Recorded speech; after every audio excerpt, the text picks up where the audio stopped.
So let's talk about the child with alterations in eye, nose, and throat function. And in particular, what we're going to talk about are the differences between the eyes, the ears, the nose, and the throat of a child, an infant, versus an adult.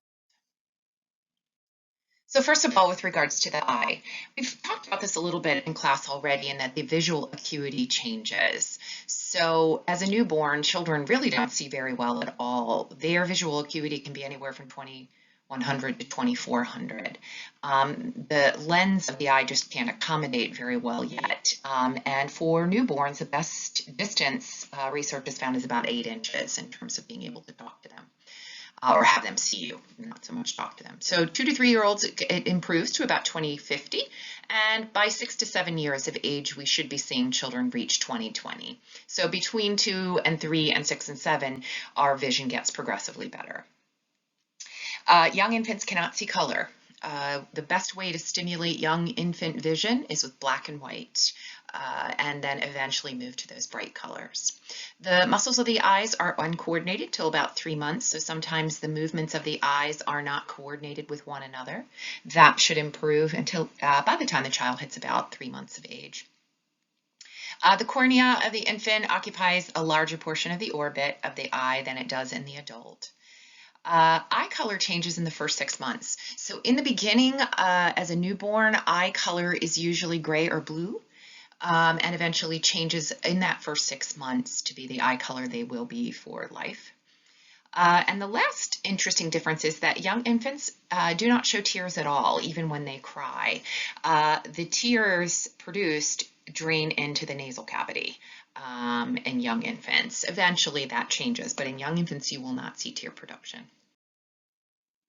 So one of the things that's very important to remember is the development of the eyes and the ears, especially, are sensory organs, and the development of those really has an impact on how well we reach developmental milestones. And we've talked so much about developmental milestones over the course of the first half of this class. However, this is just a brief listing on this slide of some of the things that occur, and some of this may be reminders to a lot of you in terms of what infants are able to do based on vision development. And so you can see they're unable to really track much of anything. They may see the differences between light and dark in their early newborn stage.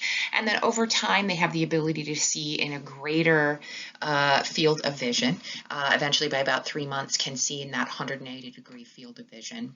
And then from there, they really begin to notice smaller and smaller things. They can begin to see their hands and may stare at their hands for long periods of time. Then they can transfer objects from hand to hand. And then they can begin to start to see things that are separate from themselves, tinier things. Their pincer grasp develops, so if they can see, that pincer grasp will develop. If they can't, that will be hindered. And again, over time in that first 12 to 14 months of life, we rely very heavily on vision in order to further reach developmental milestones.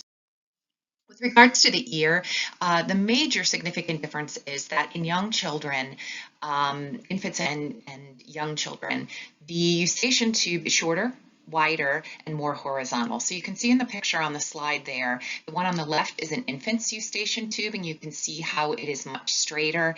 And in the young or older child and adult, you can see how the eustachian tube tilts more downward towards the nose.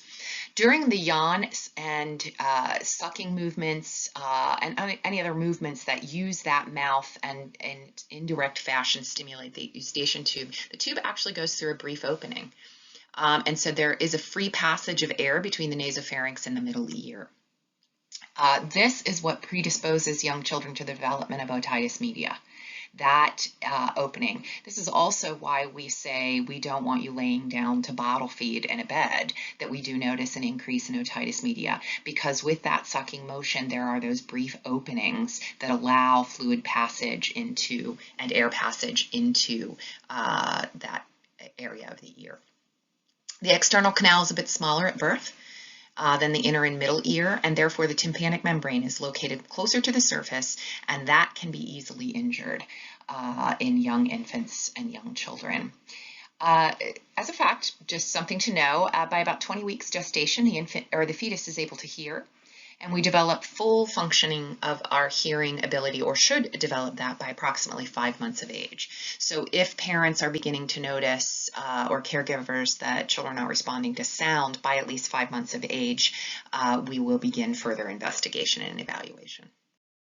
And finally, differences in the nose, throat, and mouth. Remember when we talked about respiratory status, that up to about 6 months of age, infants are primarily breathers through their nose and not their mouth. They're obligate nose breathers. Remember, if we plug the nose, they won't necessarily open their mouths to breathe.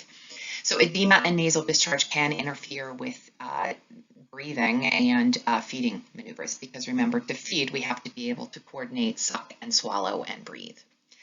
The palatine tonsils are those that you can see when they open the mouth, are generally large in a school-age child, but lymph tissue will slowly decrease by the age of 10. If it does not, then it may warrant further intervention.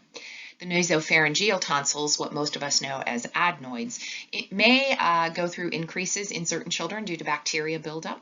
And those can become an interference with breathing. Sometimes we can notice those as complications with apnea and obstructive apnea in children, and sometimes those need to be removed as well.